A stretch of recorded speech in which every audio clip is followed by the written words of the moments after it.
5 kriteria akan misi Nabi Shallallahu Alaihi Wasallam di muka bumi.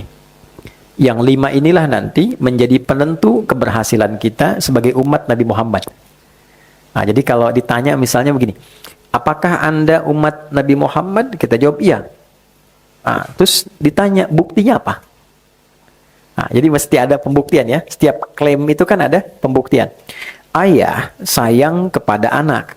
Buktinya apa? Dia memberikan perhatian, dia memberikan kasih sayang, kebutuhan yang membuat anak itu jadi baik. Ya, jadi kalau Anda hanya memberi kebutuhan anak itu belum jadi ayah yang baik. Tapi kalau memberi kebutuhan dia, yang merawat anak itu sehingga tumbuh, maka inilah definisi ayah, ibu, orang tua yang baik. Ada ayat-ayat tersendiri di dalam Al-Quran menjadi parameter tingkat keberhasilan kita sesuai dengan tugas-tugas kehidupannya. Sebagai pribadi, sebagai anak, sebagai suami, istri, orang tua, kakek, nenek, cucu ke bawah, dan turunan yang lainnya. Nah, 5 ini yang coba kita keluarkan dengan cepat, dan di titik itu nanti mudah-mudahan ada waktu kita untuk berdialog, insya Allah. Baik, kita mulai dengan Al-Quran surah kedua, Al-Baqarah, ayat 129.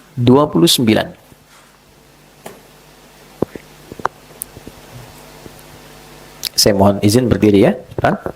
Supaya ada catatan yang bisa teman-teman nanti kaji ulang. Dasar kita saat ini ada di Quran surah kedua ayat 129. Karena kita akan membahas dengan lebih spesifik, saya akan lebih fokus kepada materi yang kita kaji. Sudah? Nah, sekarang kita langsung dulu ya. Nanti tafsir penjelasannya kita gabungkan dengan ayat-ayat lain. Di paling kiri agak ke atas sedikit, Nabi Ibrahim dan Nabi Ismail alaihimassalam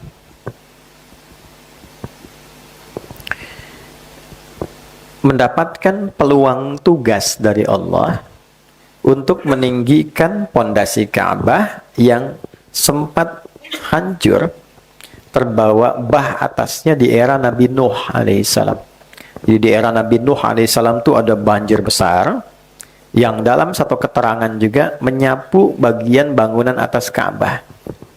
Ya, sehingga tersisa pondasinya. Jadi kalau sekarang ini ada rumah Quran, kan? Rumah itu bait, bata yabitu baitan, kan? Nah, ini menarik, kadang diserap ke dalam bahasa Indonesia jadi membangun dengan batu bata, gitu kan? Nah, bata yabitu baitan, tempat untuk beristirahat. Bait. Oke. Ini baitnya ada bangunannya. Saya gambarkan beginilah ya, yang paling ringannya ini. Nah, di bawah ini kan ada pondasi. Mesti ada pondasi untuk mengokohkan bangunan ini. Oke. Pondasi itu kalau satu disebut qaidah namanya. Oke. Kalau banyak, tidak hanya satu, maka dijama'kan menjadi qawaid. Qawaid begini. Saya bulat ya. Ka'bah itu berapa sisi? 4 ya. Maka minimal pondasinya ada berapa? 4. Tunggal atau jama'? Jama'. Berarti yang digunakan kaidah atau qawaid? Qawaid kan? Berarti kita cek di sini ya. Oke. Ini kan disebut Baitullah kan? Ka'bah itu ya. Ya, rumah pertama yang menjadi penanda kiblat yang dibangunkan untuk manusia. Jadi kalau Anda akses Quran surah ketiga Ali Imran dari ayat 96 sampai 97, kita temukan ayat itu, inna awwala baitin wudi'a linnas. Sungguh rumah pertama yang dibangunkan sebagai kiblat untuk manusia. Sehingga ada riwayat dalam kitab Akhbaru Makkah jilid yang pertama itu, ada riwayat menyebutkan Ka'bah itu dibangunkan, bukan manusia yang bangun. Okay? Malaikat ditugaskan membangun Ka'bah. Sehingga berbentuk seperti ini tampilan rumah Allah, gitu kan? Baitullah. Bait. Ada ruang di dalamnya. Singkatnya, kalau seperti ini jadi bait, ingat ya kata ini saya bulati lagi. Di sini ada qawaid. Jadi kalau qawaid hanya pondasinya saja 4 sisi di sini. Ini ya. 1, 2, 3, 4. Ini ya. Kalau jadi bangunan sini disebutnya apa? Bait. Sehingga Ka'bah disebut dengan Baitullah. Nah, ini majas, ketakiasan. Rumah Allah maksudnya Allah memerintahkan dibangunkan sebagai kiblat untuk manusia, ya, untuk beribadah kepada siapa? Allah. Nah, di era Nabi Nuh alaihissalam, ini hikmahnya, Allah mengizinkan banjir bah itu, lihat catat kalimat saya, Allah mengizinkan untuk menyapu juga bagian atas Ka'bah ini, sehingga tersisa itu 4 sisi dari pondasinya saja. Tuh. Ini kan? Ini tertutup juga, tertutup. Baik, dari era Nabi Nuh ke Nabi Ibrahim kan cukup jauh jaraknya, ya. Ibrahim alaihissalam bin Azar atau bin Nahur bin Abir bin Kinan bin Arfakhshad bin Sam bin Nuh alaihissalam. Kurang lebih ada 6 generasi ke atas, ya kan? Baik. Setiap generasi bisa panjang kan usianya. Ya, nanti semakin pendek usia, semakin mengecil postur tubuh, semakin dekat ke kiamat. Nah, tapi jangan disimpulkan lihat orang pendek besok kiamat. Tidak juga ya. Itu definisinya kita perlu perdalam. Singkatnya, di era Nabi Ibrahim alaihissalam, maka beliau diperintahkan oleh Allah, diberikan isyarat oleh malaikat untuk menunjuk area Ka'bah ini yang dulu sempat hancur, bagian atasnya terkena bah, ditunjukkan di bagian pondasinya, diperintahkan meninggikan kembali. Bukan membangun, tapi meninggikan kembali. Bahasa Arabnya meninggikan itu rafa'a. Ya, kalau ingin dibentuk ke progresif gitu ya, akan meninggikan, naikkan lagi ya, maka menjadi yarfa'u, yarfa'. Ditinggikan, tinggikan. Oke. Ini yarfa'u. Diperintahkan untuk ditinggikan kembali. Maka diabadikan peristiwa ini di Al-Baqarah ayat 127. Jadi kalau Anda lihat 2 ayat ke atasnya, nanti kita akan temukan. Jadi ayat 127. Quran surah kedua Al-Baqarah ayat 127.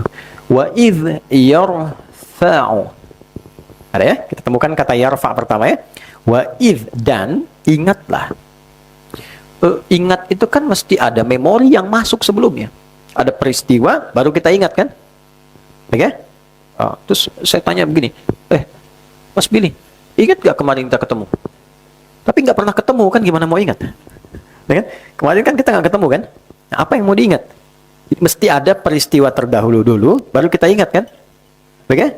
Nah sekarang, bagaimana kita mengingat? Kita pun tidak pernah menyaksikan ini. Nah, maka idh itu punya 3 arti. Ya? Pelajari, pahami, ya, mengingat.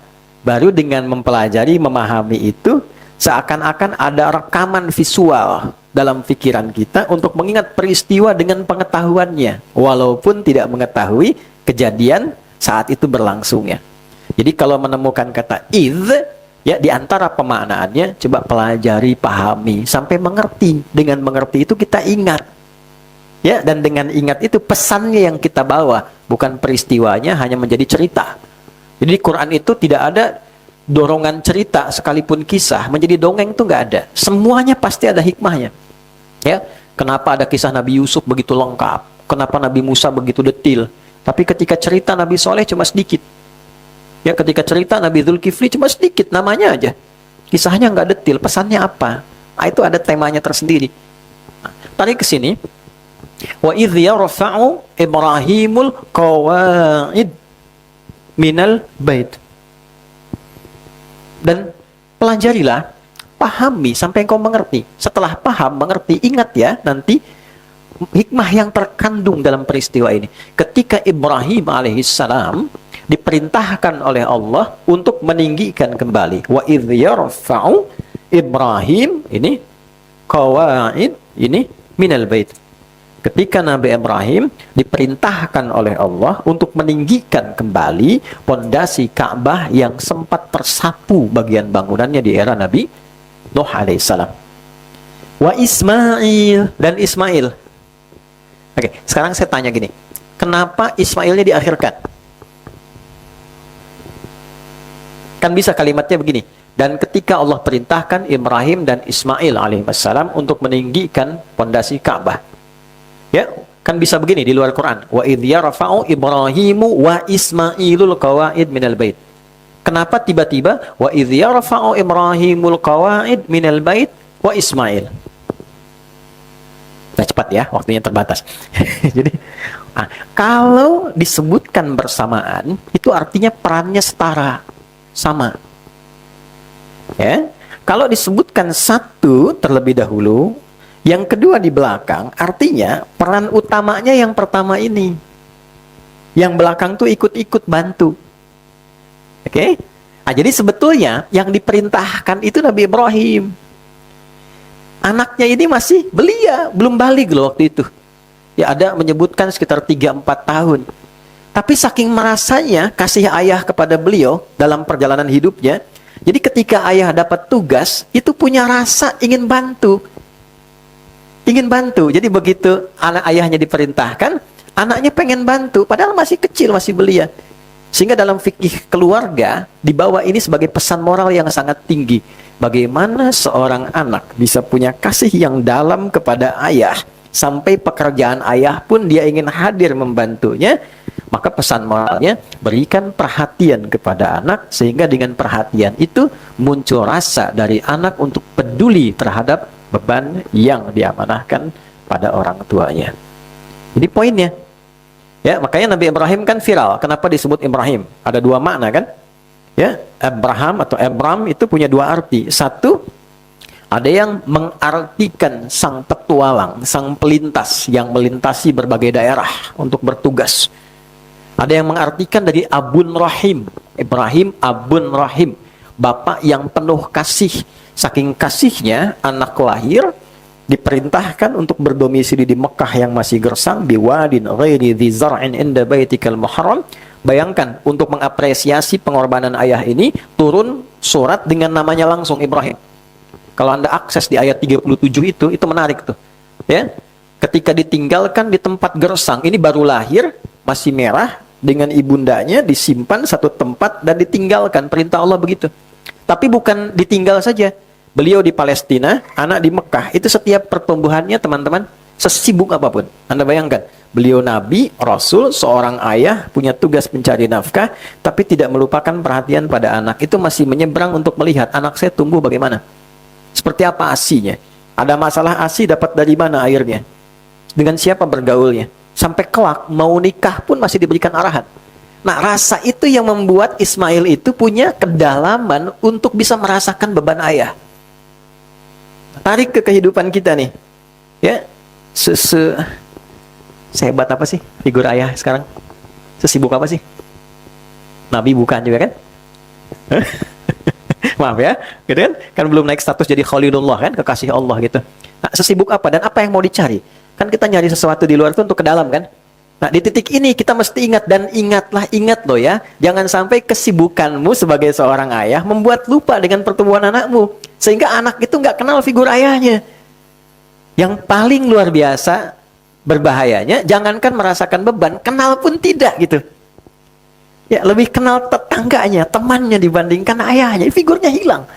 Dan ketika fase ia sudah tumbuh ke fase butuh teman di luar lingkup ayahnya, hilanglah kesempatan mendapatkan rasa kasih itu. Itu poinnya. Jadi kalau ada anak merasakan sesuatu yang berbeda, dia tidak merasakan pekerjaan ayah, jangan dimarahi dulu. Tapi balik dulu ke dalam diri kita, renungkan dulu. Mungkin ada bagian dari kehidupan kita sebagai seorang ayah yang belum sampai perhatiannya pada anak. Itulah rahasianya kenapa di Al-Quran jarang ditampilkan sosok perempuan dalam masalah ini. Selalu laki-laki. Luqman, wa idh qala Luqmanu libnihi wa huwa ya'idhuhu. Ya, Yakub dengan Yusuf alaihissalam. Kemudian ada tokoh-tokoh lain, ya seperti Ibrahim. Kenapa? Karena ibu itu sudah otomatis ada di dalam rumah dan pasti punya kedekatan dengan anak. Sehingga yang disentuh ayahnya. Kenapa? Karena tugasnya banyak di luar. Tapi filosofinya dibangun oleh Quran. Jangan sampai kesibukanmu di luar melupakan juga tanggung jawab pokokmu yang ada di dalam. Kan nyari harta buat ke dalam.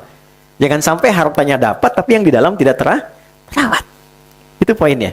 Bisa dipahami ya? Nah, tapi yang lebih berbahaya, yang ibu yang nggak dikenal anak. Lebih repot tuh. Ya? Oke, balik ke sini. Nah, ini jadi ketika beliau diminta untuk meninggikan bangunan, beliau sudah pondasi, beliau meletakkan kakinya.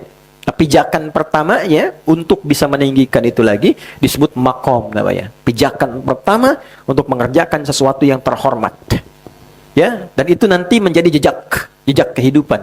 Makanya orang-orang baik kalau meninggal itu diarahkan dulu namanya makamnya. Di mana makam syekh ini? Jarang disebut kuburan. Di mana makam kiai ini? Ya, karena ada jejak kebaikan dari perjalanan orang soleh ini saat hidup. Jelas ya? Maka ketika dipijakkan itu sampai sekarang diabadikan menjadi makam Ibrahim namanya. Ya. Tidak ada hal-hal mistis di dalamnya dan seterusnya, tidak. Ini menunjukkan jejak yang harus dipelajari. Justru dengan jejak itu diteladani dalam kehidupan. Jejak pertamanya. Nah, poinnya adalah ketika beliau di sini sedang berpijak, ingin menyusun batu-batu kembali, datanglah anaknya dari sisi sini, membawa batu. Dia pengen ikut nyusun. Baik ya? Nah, sehingga area ini sampai sekarang disebut Hijr Ismail. Ini. Ukurannya sebetulnya segini tuh. Segini sampai sini. Cuma nanti terjadi satu musibah di zaman Nabi, ada yang menyebutkan kebakaran. Ini kemudian terkena, direnovasi. Ya, tapi menarik nih. Harta orang-orang kaya saat nyumbang itu nggak cukup untuk memperbaiki Ka'bah seutuhnya sampai segini. Sehingga tersisa bagian ini. Ketika ditanya, kenapa nggak cukup? Komen mereka, ini harta kami yang paling halal.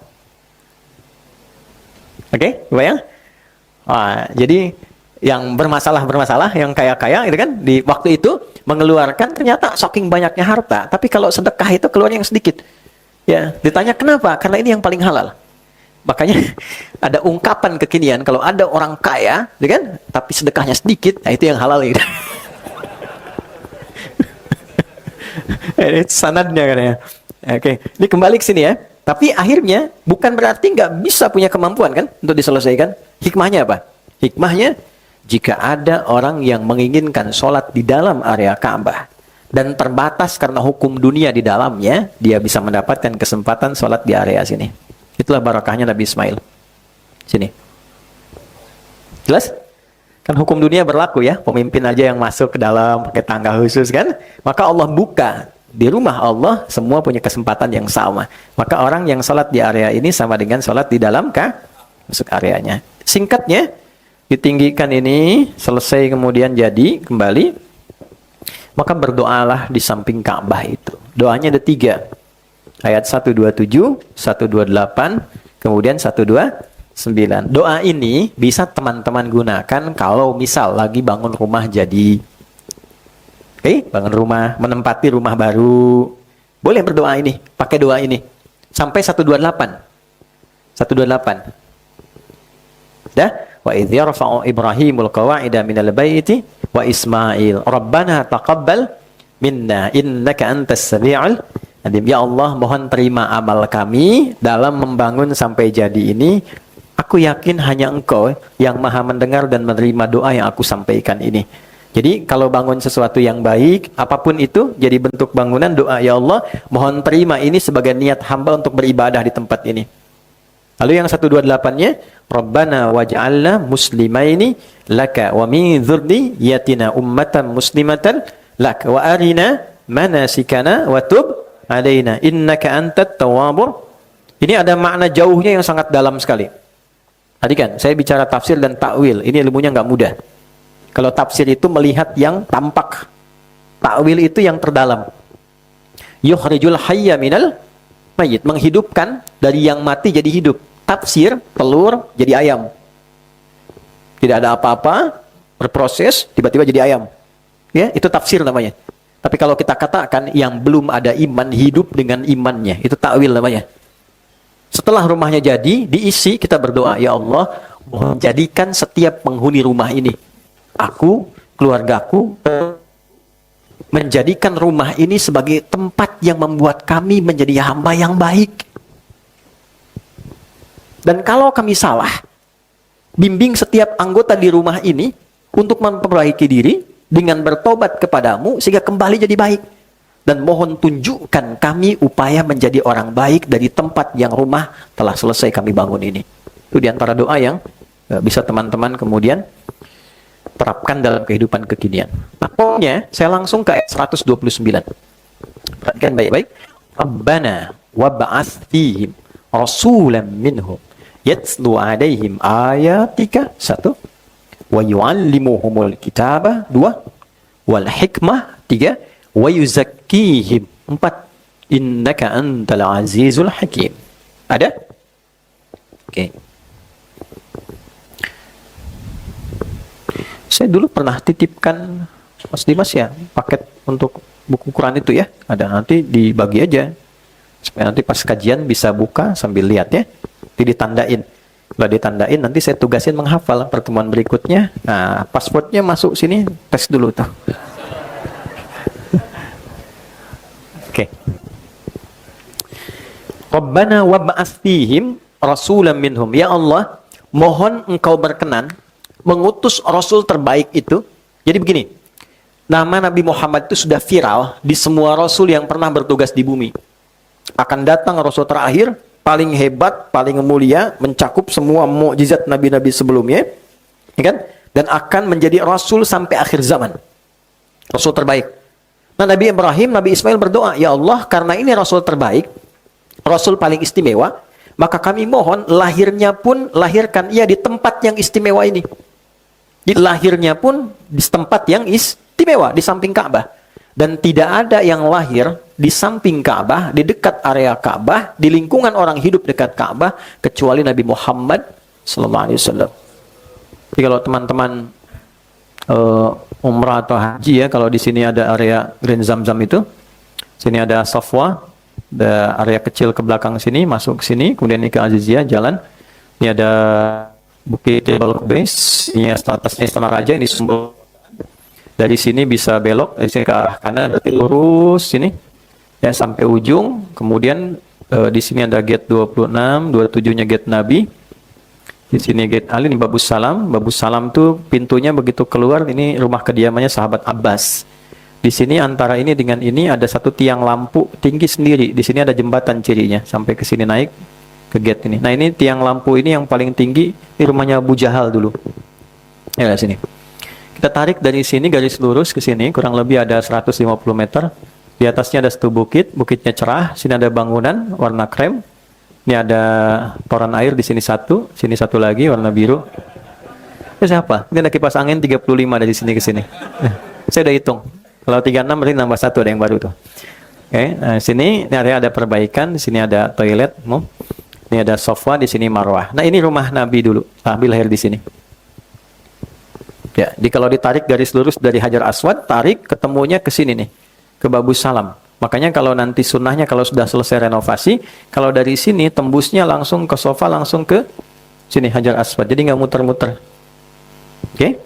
Nah, dulu saya pernah ambil foto dengan kakak, tuh kakak yang foto ya. Ini menarik. Tapi ini bukan riwayat ya, dan bukan utak-atik juga, fenomena saja. Jadi begitu matahari terbit dari sini, jadi pantulan sinarnya tuh tegak lurus dari rumah Nabi langsung ke Babus Salam ke sini. Langsung ke Hajar Aswad, garis. Ya, tafsirnya bebas saja, orang bisa menafsirkan apapun, tapi ini cukup menarik. Singkatnya lahirnya di sini, dan nggak ada Nabi Rasul yang lahir di dekat area ini kecuali Nabi Muhammad SAW. Ini poinnya. Nah, ketika terlahir ini, yang menarik adalah, ya Allah, mohon nanti saat terlahir, anugerahkan kepada Rasul istimewa ini 4 keutamaan. 1, yatlu 'alaihim ayatika, mengajarkan, membacakan pada umatnya ayat-ayatmu. Ayat. Itu di sini saja ya. Beliau dapat ayat. 2, wa yu'allimuhumul kitab, mengajarkan kandungan ayat ini, dan yang diajarkan itu bisa dibukukan, dikodifikasikan.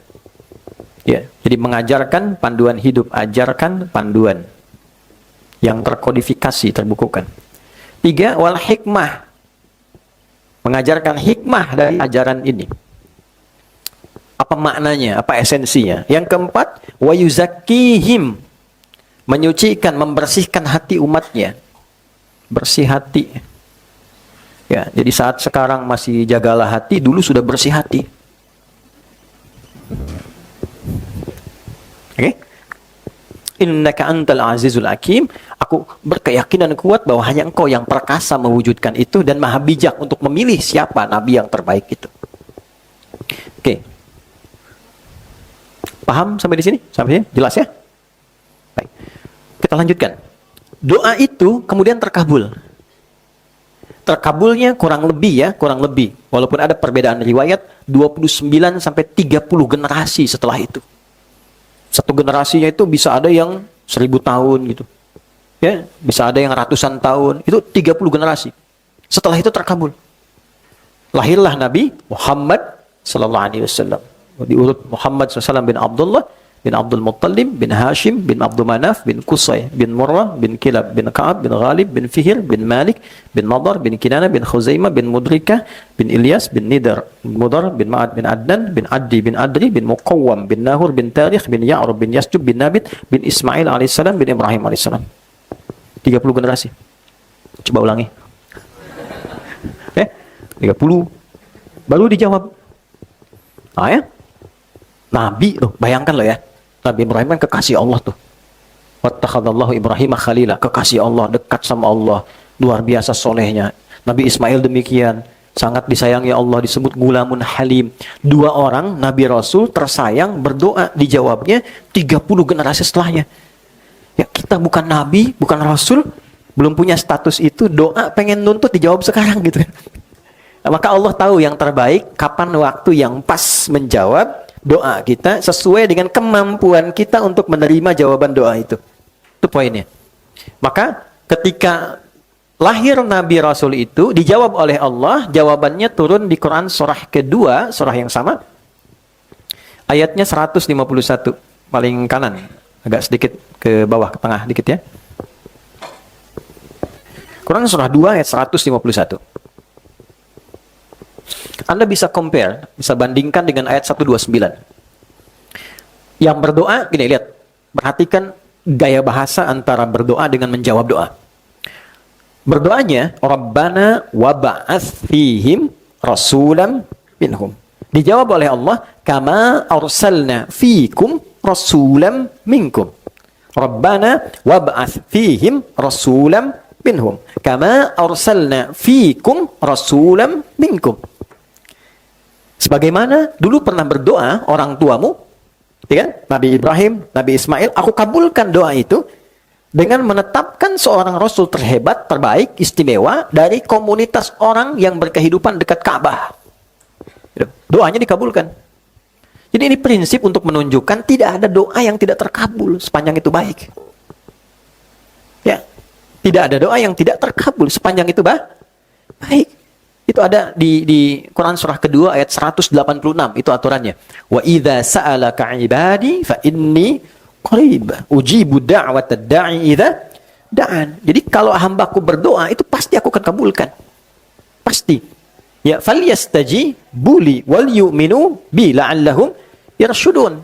Untuk mempercepat terkabulnya itu, cepat juga tunaikan seruan-seruan Allah. Doa itu kan kita menyeru Allah. Allah menggunakan hukum logika dulu supaya kita paham. Kalau kamu ingin cepat dijawab seruanmu, jawab cepat juga seruanku pakai iman. Ini diminta sholat, siap-siap lambat. Tapi kalau minta sama Allah pengen cepat. Kan tidak ada keadilan di situ. Sedangkan Allah maha adil. Nah, cuma harus belajar fikih doa. Cara Allah menjawab doa, itu ada 3 caranya. Diberi langsung sesuai permintaan. Sepanjang dia butuh itu, dan baik itu bagi kehidupan dunia akhiratnya. Ya Allah minta sepeda, dikasih sepeda. Langsung gitu. Ya? 2, Allah berikan penundaan waktu sampai ia punya kemampuan menggunakannya secara benar. Oke, kita gunakan hukum logika sebentar. Anda punya anak usia 5 tahun. Pengen minta dibelikan motor. Oke? Tapi Anda punya kemampuan untuk membelikan itu. Dibelikan nggak? Tidak kan? Nanti deh ya. Setelah nanti sudah bisa pakai itu, baru ayah berikan. Sekarang pakai yang ini dulu, motor-motoran. Ya kan? Setelah dia sanggup, baru diberi kan? Nah, sama Allah memberikan pada kita. Allah kan maha tahu tentang kita. Ini dilihat nih, ini kalau diberi sekarang, justru jadi madarat, nggak baik. Maka dikasih jeda untuk mematangkan diri dulu, itu pun dibimbing sama Allah. Dan kadang-kadang manusia itu unik, ketika diberi, itu nggak sadar kalau itu permohonannya yang dulu. Gitu. Ya, sehingga syukurnya agak telat gitu. Nah, yang ketiga, perhatikan kalimat ini ya. Allah mengganti apa yang Anda inginkan dengan apa yang Anda butuhkan. Nah, bikin status tuh.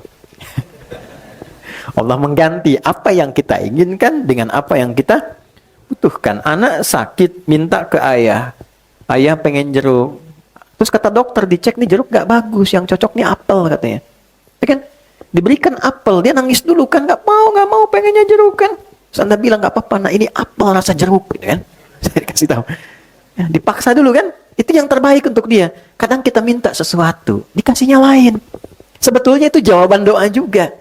Cuma nanti goalnya ternyata sama, ini loh yang saya cari sebetulnya. Cuma caranya berbeda. Ya Allah minta motor, dikasihnya mobil gitu. Ah, gitu kan nerimanya enak ya. Kalau sebaliknya kan beda.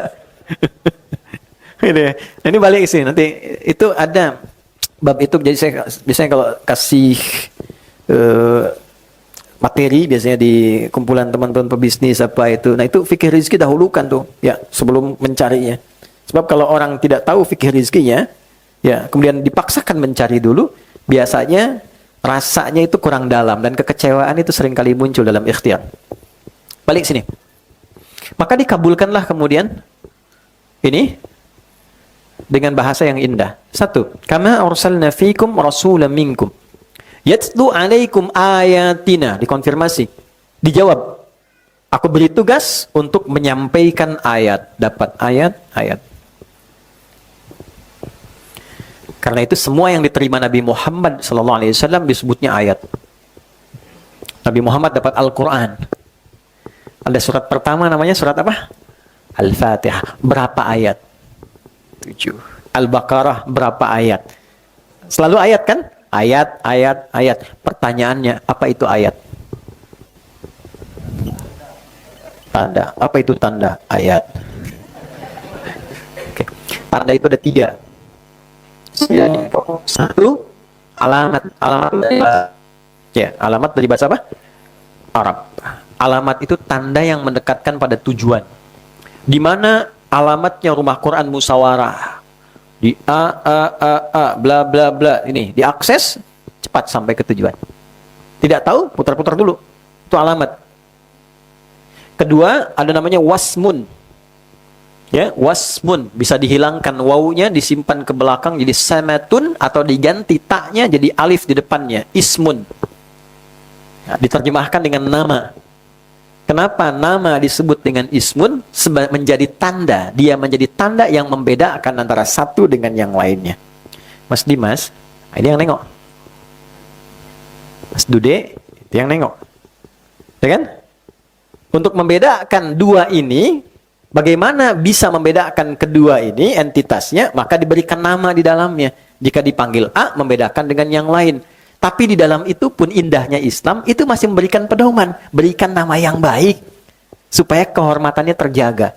Anda boleh tunjukkan ya, di dunia ini, mana ada tuntunan, bahkan keagamaan, yang mengatur detil sampai ke nama.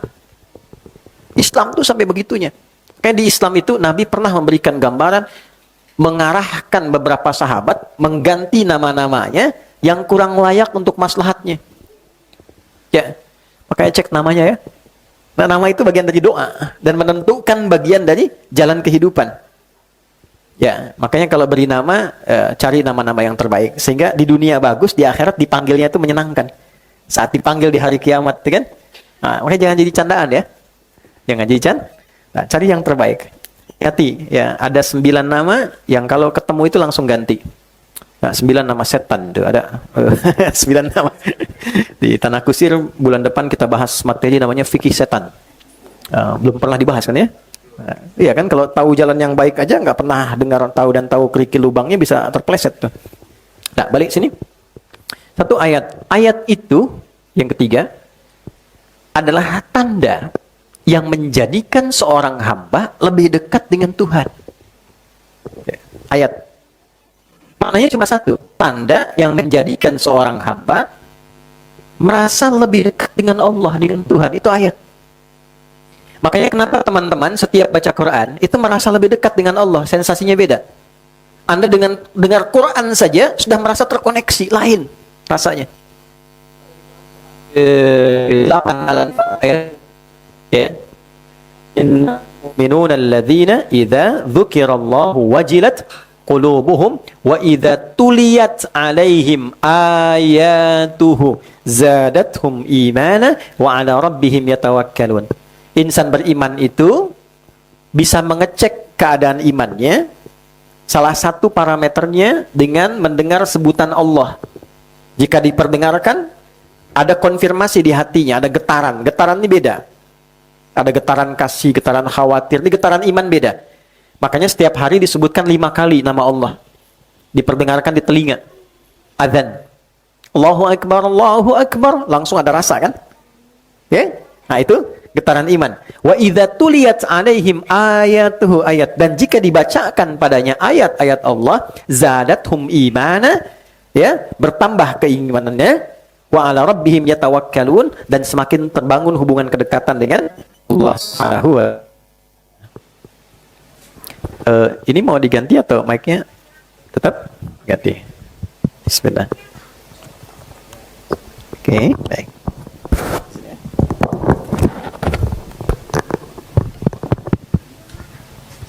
Cek.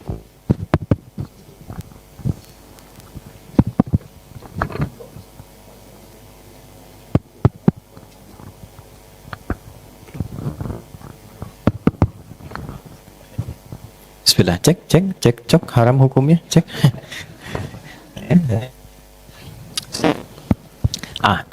Sekarang kita ngaji agak dalam dulu ya, agak dalam. 6.236 ayat, itu isi Al-Quran. Tahan dulu ya, pelan-pelan. Karena dia punya fungsi ayat, otomatis segala yang ada di Quran itu membuat kita menjadi semakin lebih dekat dengan Allah. Satu. Pelan-pelan ya. Yang kedua, Quran itu isinya bukan sekedar bacaan. Tapi di dalamnya ada petunjuk kehidupan. Inilah dahsyatnya Al-Quran. Suka ringkas, kalau saya suka ringkas, saya sebut bahasanya kurikulum hidup, pedoman hidup. Yang mengantarkan pada kesuksesan dan kebahagiaan. Falah, bahasa Arabnya. Inna hadzal Qur'ana yahdi lillati hiya aqwam wa yubashshirul mu'minina alladhina ya'maluna as-salihati anna lahum ajran kabira. Oke. Pelan-pelan ya, pelan-pelan. Jadi dari Al-Fatihah sampai An-Nas, di antara mukjizat Al-Qur'an, ia bukan menjadi kitab bacaan semata, bukan, tapi isinya kurikulum hidup. Jadi semua perjalanan hidup kita dari lahir sampai dengan wafat, itu kalau ingin bahagia, ingin sukses, Anda tinggal keluarkan ayat-ayat itu, praktekkan ayatnya dalam hidup, itulah yang mengantarkan kita pada kesuksesan sejati dan kebahagiaannya. Ya, karena itu kenapa Nabi Muhammad ditugaskan di titik paling rendah dalam kehidupan manusia, disebut jahiliyah, untuk memberikan bukti keistimewaan Al-Quran. Kenapa nggak diutus di Romawi yang sudah maju? Di Persia yang sudah maju, kan dua kekuatan besar kan, supaya tidak ada klaim gini, oh pantas maju, diutusnya di tempat yang sudah maju kok, sudah modern, sudah baik, maka ditempatkan di titik terendah, di lingkungan jahiliyah untuk menunjukkan kedahsyatan Al-Quran ketika dipraktekkan. Ini poinnya. Jadi saya ingin membangun kesadaran dulu, Bapak Ibu sekalian, teman-teman, Al-Quran itu posisikan sebagai kurikulum hidup, bahasa Arabnya hudan namanya. Apa namanya? Hudan, ini. Ada di Quran surah 2 ayat 185 tuh. Syahrul Ramadan alladzi unzila fihi al-Quran hudal lin nas. Sebagai kurikulum hidup untuk kehidupan manusia. Jadi semua persoalan kehidupan kita di sini ada solusinya. Kalau benar, fala khaufun 'alaihim wa lahum yahzanun. Hidup itu selalu dekat dengan kesuksesan dan selalu lekat dengan kebahagiaan. Dua poin ini. Nah, jadi membaca itu gerbang pembukanya saja. Intinya tilawah, karena bahasa risalahnya begini. Coba lihat lagi ayatnya. Yatlu 'alaihim, kan? Bukan yaqra'una 'alaihim. Bukan yaqra'u 'alaihim, tapi yatlu 'alaihim. Beda qiraah dengan tilawah. Qiraah, iqra, itu membaca, makna asalnya, tanpa menuntut memahami. Dulu pernah ada buku Iqra, kan? Iqra ya. Kan di situ diajarkan kita cara baca kan? Tapi nggak diajarkan untuk memahami ini mah apa maksudnya. Enggak kan? Cuma ada harokat, fathah, kasrah, dhammah, sukun kan? Fathah, itu kan? Fathah, fa, sin, kasosi, si, ha, ha, maskun disukunkan, gitu kan? Apa sih? Kan terus gitu. Itu aja kan? Ya sama membaca begitu. Bahasa Indonesia juga begitu. Dulu waktu saya kecil kan ada pelajaran bahasa Indonesia itu membaca ini Budi, ini Ibu Budi, ini Ayah Budi, ini kawan Budi. Tapi sampai sekarang kita kan nggak pernah tahu Ibu Budi itu siapa. Tinggal di mana dia? Itu kan keluarga mana? Kan nggak kan? Hanya untuk bisa baca ya. Tapi setelah baca, instrumen itu digunakan untuk memahami makna. Kita bisa gunakan baca koran, baca berita, mengakses informasi.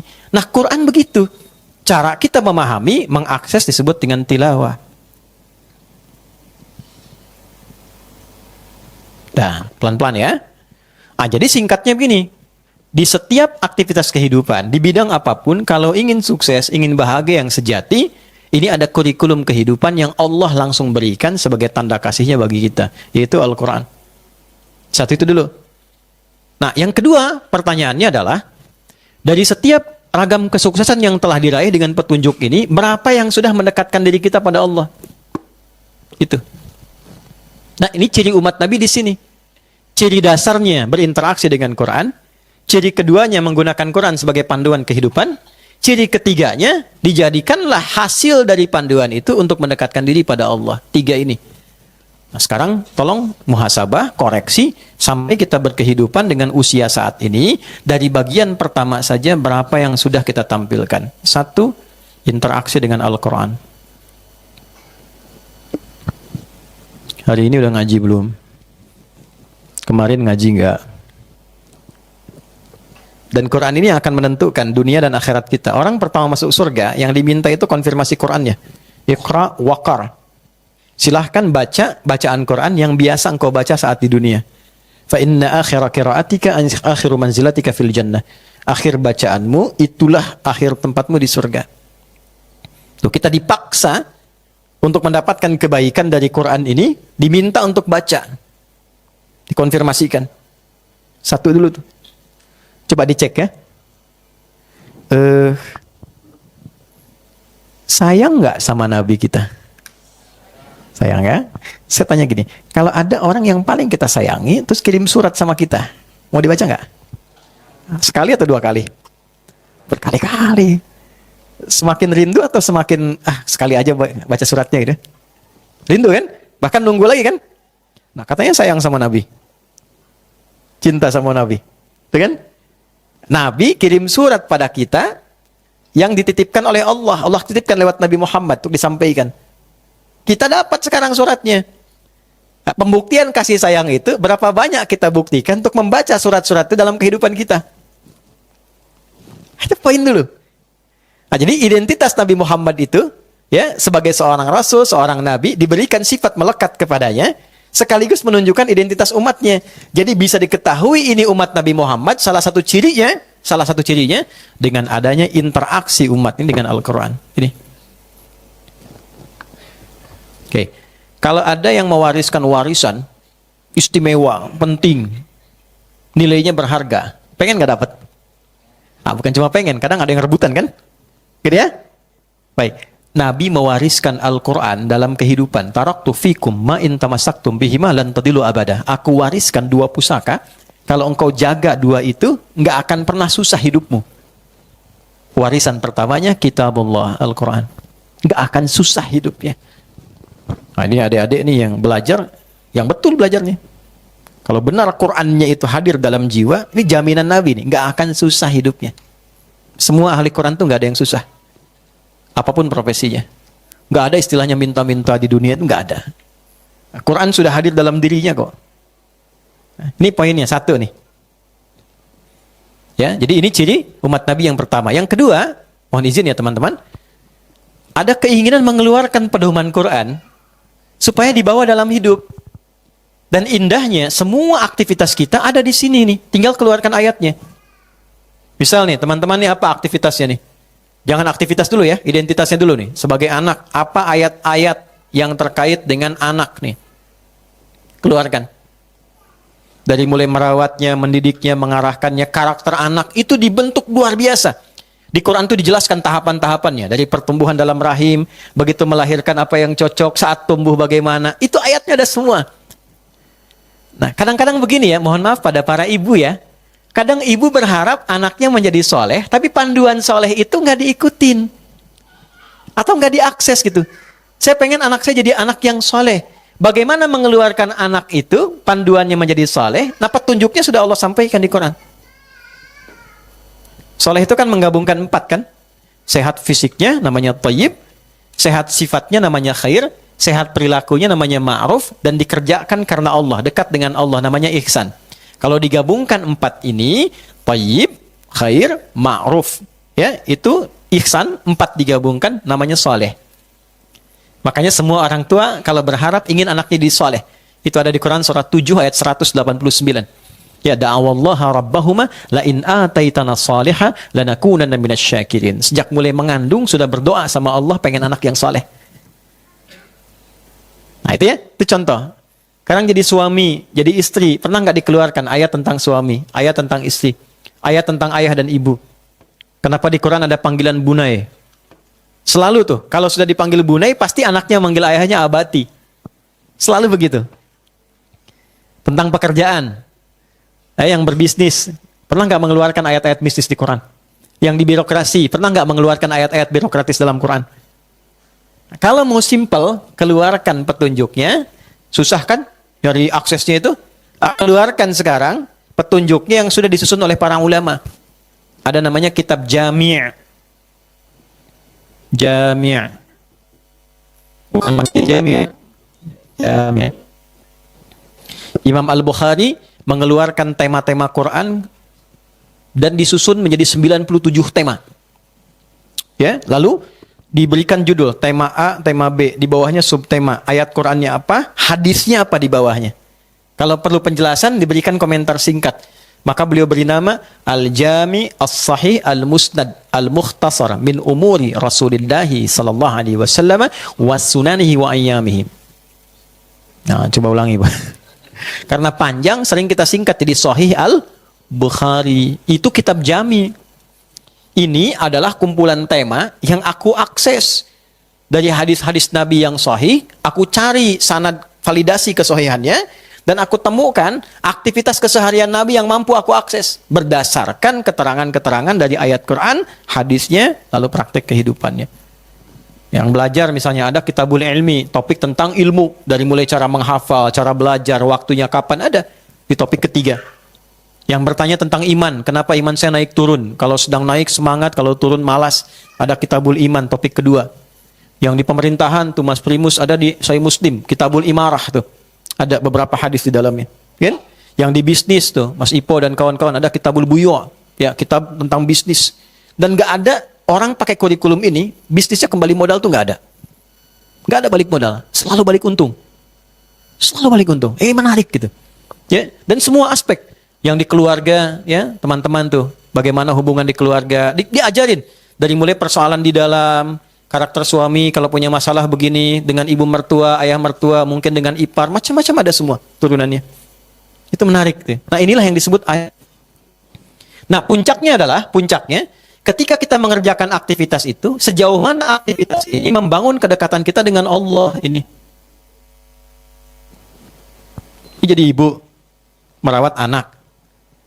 Allah sudah berikan anugerahnya, dipakai merawat. Sekarang pertanyaannya, bagaimana perawatan itu membuat anak ini lebih dekat dengan Allah? Kenal Allah enggak? Disekolahkan di mana? Di tempat yang dia mengenal Allah atau tidak? Nah, jangan-jangan sudah Allah beri dan anugerahkan, ya, tapi petunjuknya nggak digunakan sehingga anak itu alih-alih menjadi syafaat saat di hari kiamat, kan jadi syafaat anak itu salah satunya dengan izin Allah. Karena hafalan Qur'annya, karena sholatnya, itu dicari nanti. Salah satunya jejak orang tua yang pernah meminta anaknya sholat. Kalau dulu mungkin pernah dijewer waktu kecil ya, sekarang mungkin ditepuk. Itu jejaknya dicari itu, sampai ke situ ya. Pernahkah ada upaya orang tua untuk mengarahkan anaknya dekat dengan Allah? Jejaknya dicari sampai ditemukan. Jadi syafaat ke orang tuanya. Ya, jadi kayak menghafal Quran dan sebagainya itu nggak main-main, ya. Ini ayat. Puncaknya adalah semua kegiatan kita membuat diri kita lebih dekat dengan Allah. Itu poin tertingginya. Kalau cuma capaian kesuksesan ya yang belum beriman juga bisa.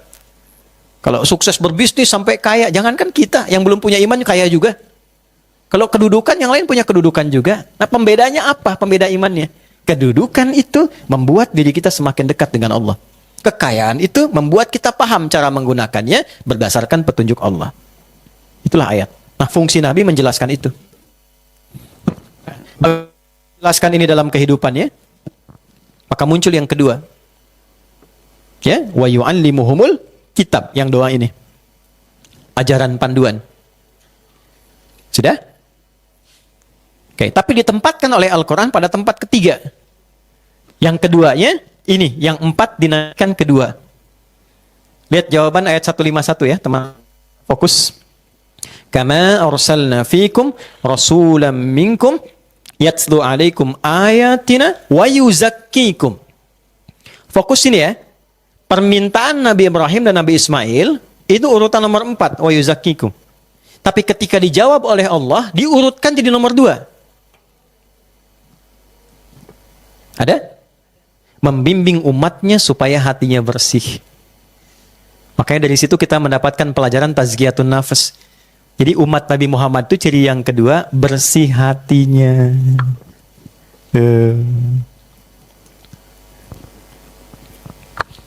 Ada teko nggak? Teko. Enggak, saya bukan tanya supaya bawa teko, bukan. Saya gambarkan, tahu kan teko ya? Baik, kalau di dalamnya ada kopi, keluarnya apa? Ya, kalau di dalamnya air bening, air kan? Dalamnya susu, keluar susu. Berarti teko itu hanya mengeluarkan isinya kan? Hati juga begitu. Kalau kotor, yang keluar di lisan kotor. Di mata jadi kotoran, melihatnya penuh amarah. Ke telinga pengen dengar yang kotor-kotor aja, yang baik-baik gak mau dengar. Ah, kamu sok soleh gitu kan? Karena biasa dengar yang salah, makanya soleh gak biasa. Gitu. Nah, isi hati itu begitu. Itu ada di Al-Arba'in itu nomor hadis yang ke-6. Ya, ala wa inna fil jasadi mudghatan idza salahat salahal jasadu kullu wa idza fasadat fasadal jasadu kullu. Ala wahyal qalbu. Dalam diri kita ada qalbu, di situ penentunya. Kalau itunya bersih, semua tubuh bersih. Ya. Mungkin di sini ada dokter atau ahli biologi yang bisa gambarkan nanti dengan lebih baik pengetahuan saya. Ini ada logikanya sederhana dulu. Waktu biologi kan kita dapatkan tuh di bagian jantung itu kan ada 4 bagian ya. Ada serambi kanan, kan? Serambi kanan. Kalau nggak salah atrium ya, atrium kanan istilahnya. Bawahnya kan ada bilik kanan, ventricle. Nah, terus di sini ada serambi kiri. Ini ada bilik kiri. Ini fungsi serambi itu kan nanti menyerap udara dari seluruh organ tubuh kan? Oksigen, maksudnya darah kan diserap sini kan? Lewat vena cava ya. Visi kalau vena cava nih. Ini pembuluhnya masukkan ke sini, oksigen rendah, semua darah ngalir ke sini. Di sini nanti diteruskan ke bilik kanan untuk dipompa. Tuh kan? Kemudian dari sini nanti dibawa lagi ya ke paru-paru, dari paru-paru diolah. Kemudian di sini disalurkan ke serambi kiri. Di sini sudah bagus, sudah bersih. Dari sini ke bilik kiri dipompa melalui aorta untuk kembali ke seluruh tubuh. Jadi dialirkan oksigen, darah semua ke sini ya. Tapi penemuan terbaru yang mau saya tunjukkan. Ini kan area jantung nih ini. Di penemuan terbaru di tahun 1991 itu ada pakar neurologi namanya Edward Armour. Dia melakukan penelitian, ternyata dia menemukan satu titik dalam serambi kanan. Satu titik bagian yang berisi 40.000 saraf kehidupan. Ternyata dalam jantung itu ada otak lain selain otak yang ada di kepala kita itu. Dan disitulah pusat untuk mengingat, memberi perintah, berbicara, merasakan, dan sebagainya. Itu ada 40.000 ada di sini. Bagian titik ini. Dan ini yang menentukan mengalirkan semua perintah-perintah itu ke seluruh tubuh. Yang merasakan, mengingat, mengamati, dan sebagainya. Makanya sering Anda katakan kan hati saya sakit, perasaannya, dan sebagainya. Nah itu di sini puncaknya, titiknya di sini. Kalau ini baik, semua yang dibawa baik, termasuk aliran oksigennya, darahnya, dan sebagainya. Jadi ternyata darah yang dialirkan itu bukan perkara oksigen rendah atau tinggi saja. Ternyata ada bagian lain yang memberikan kualitas kepada darah itu, membentuk perilaku. Ini hubungan dengan makanan. Ini yang bisa diterjemahkan. Kenapa makanan haram membuat seseorang jadi buruk perilakunya? Salah satunya adalah karena ini mensupport sifat-sifat yang ada di otak jantung ini. Dibawalah dengan aliran darah yang dipompa oleh bilik kiri ke semua bagian tubuh. Sekarang, tugas Nabi mengajarkan kepada umat, membimbing supaya ini bersih. Sebab kalau ini bersih, yang dialirkan semua sifat ke tubuh pasti bersih juga. Dan mengalirkan tadi, isi teko sesuai dengan isinya. Mengalirnya semua baik-baik. Kalau ininya bersih, maka masuk dari sini ke mulut, mulutnya bersih. Keluar kata-kata yang baik. Ya, tembus ke mata, melihat, memandang yang baik-baik, sampai seujung kaki. Nah, ini yang tidak ditemukan dimanapun. Perasan kebaikan itu yang disebut dengan takwa namanya.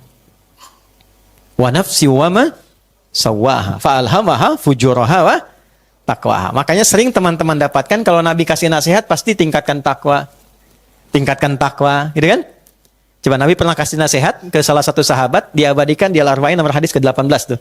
Ittaqillaha haitsuma kunta. Bertakwalah engkau dimanapun engkau ada. Takwa itu maksudnya apa? Jadilah orang baik. Tuh yang pria-pria, teman-teman. Setiap Jumat tuh. Dari rukun khutbah itu. Pernah nggak khatib katakan? Tingkatkan takwa kan? Nah, intinya apa? Setiap pekan kita diingatkan. Jadi orang baik. Jadi suami-suami yang baik. Jadi ayah-ayah yang baik. Anak-anak yang baik. Kalau bekerja di tempat yang baik. Dengan cara yang baik. Itu satu kalimat singkat padat. Makanya kalau khatib sudah wasiat takwa. Selesai sampai di situ pun boleh tutup khutbah. Boleh tutup, selesai. Boleh misalnya satu waktu Anda menjadi khatib Jumat, Anda katakan, ya hadirin sekalian, sudah berapa khutbah disampaikan dengan panjang dan lebar untuk mengingatkan takwa. Kalau sampai khatib sampaikan, belum Anda ingat juga, berapa lagi pengingat yang Anda butuhkan. Barakallahu li walakum fil Qur'anil azim. Selesai. Itu jadi orang baik. Nah nanti, untuk meningkatkan takwa ini caranya bagaimana? Tuh, ada iman. Dah? Iman tuh kayak sinyalnya gitu. Kalau ini aktif, takwanya muncul. Makanya sering bertemu iman dengan takwa. Pelan-pelan. Latihan mengungkap takwa, memunculkannya, itu mesti ada usahanya, disebut amal. Sifat amal yang dibimbing takwa disebut soleh. Amal soleh. Bahasa singkatnya sering disebut ibadah. Maka di sini muncul sholat. Pelan-pelan ya. Ada Al-Quran. Ada puasa.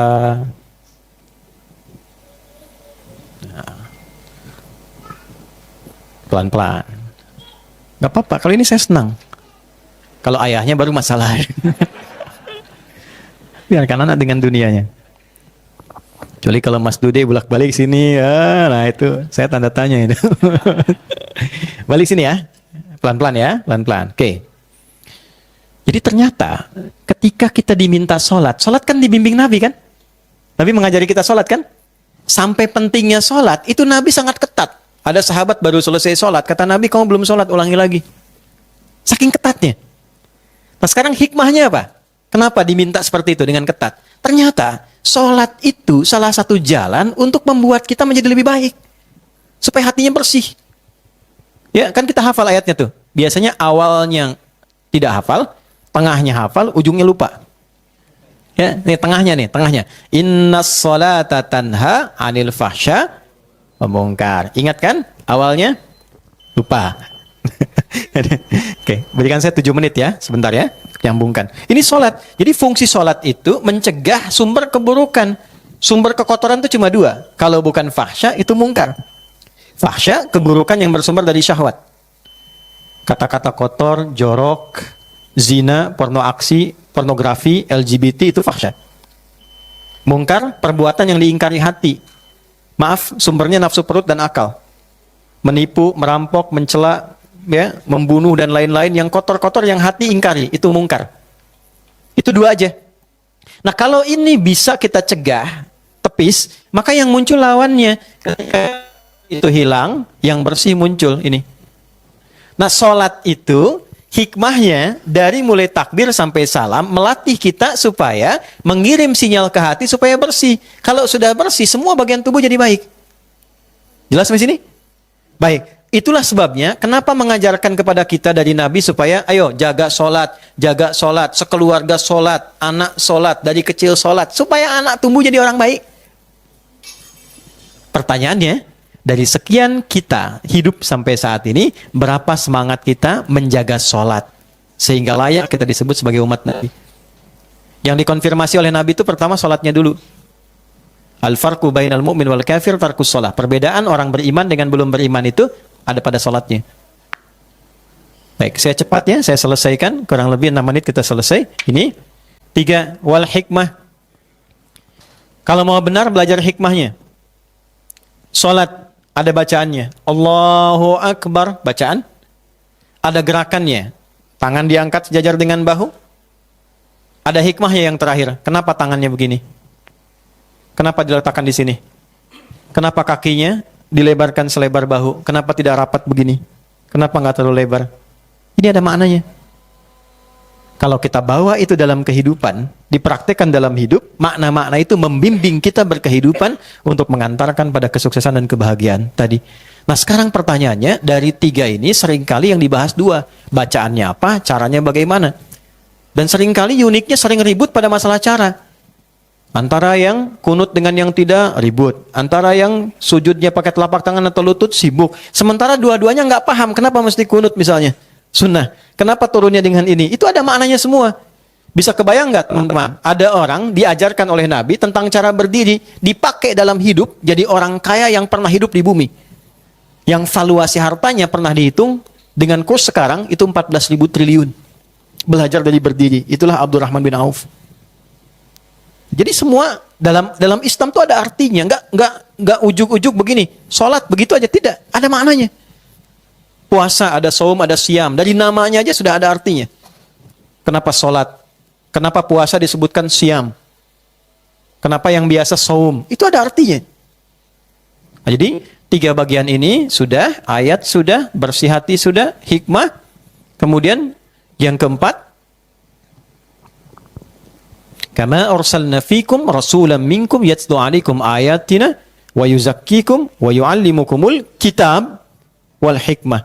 Kitab, penjelasan Al-Quran yang dibukukan, singkatnya hadis. Jadi kalau kita sekarang melihat Nabi sudah nggak ada, tapi bisa melacak itu lewat buku-buku hadis.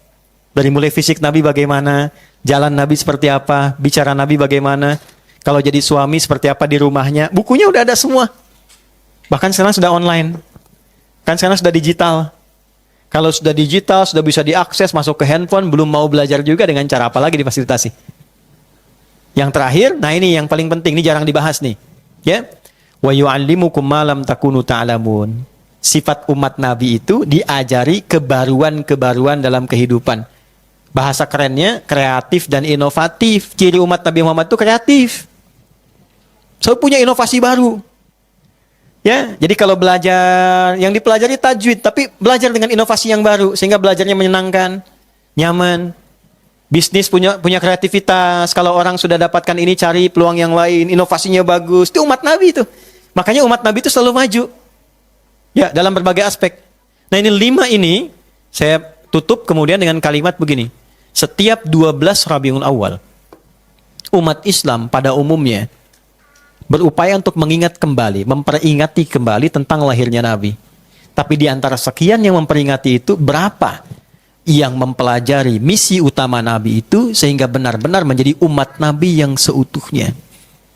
Itulah sebabnya kalau datang Rabiul Awal, coba pelajari yang 5 ini. Sudah betul belum sejati jadi umat Nabi? Ya, saya kembalikan. 1, kembali kepada Al-Quran. Yang kedua, berusaha untuk membersihkan hati dengan baik. Yang ketiga, kita berupaya mempelajari petunjuk praktek kehidupan Nabi. Yang keempat, mempelajari hikmah-hikmah dari pedoman kehidupan itu.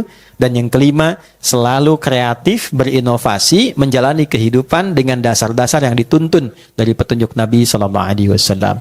Inilah dalam setiap maulid itu, setidaknya ditanya pada diri kita, Rangkuman ini diperas nanti menjadi 2 sifat dan di surah ke-48 di ayat yang ke-29. Jadi 5 ini jadi 4 poin. 4 ini ada pada nama Nabi Muhammad, yang satunya ada pada Ahmad. Muhammad disebutkan 4 kali dalam Al-Quran, Ahmad disebutkan sekali dalam Al-Quran. Muhammad, Quran surah ke-3 ayat 144, Quran surah 33 ayat ke-40, Quran surah 47 dengan namanya ayat kedua, dan Quran surah 48 ayat ke-29. Ahmad cuma sekali, Quran surah ke-61 ayat yang ke-6. Jadi 4 tambah 1 berapa? 5, misinya 5. Yang 4-nya dengan namanya. Jadi sebetulnya ketika disebutkan nama Muhammad sallallahu alaihi wasallam, bukan sekedar kita bersolawat, tapi kita mencoba mengecek, sudah betul jadi umat Nabi yang benar. Hatinya sudah bersih belum? Ya kan? Dengan bagian-bagian ini. Muhammadur Rasulullah walladzina ma'ahu asyidda'u 'alal kuffar ruhama'u bainahum tarahum ruk'an sujjada salat yabtaghuna fadlan min rabbihim wa ridwana. Teruskan pelan-pelan, simahum fi wujuhim min atharis sujud. Apa itu atharis sujud kata para ulama? Wajahnya yang bersih, yang bening hatinya, yang ketika dilihat orang menyenangkan, mewarisi kepribadian Nabi. Nabi kan kalau dilihat orang langsung senang. Ya, nanti muncul karakter, begitu disebut namanya langsung pengen jadi baik. Ada yang begitu tuh. Ngelihat fotonya langsung pengen jadi taat gitu. Ada yang disebut namanya, jangan sebut nama itu. Nah, berarti ada sesuatu yang harus dikoreksi. Kita cukupkan dulu.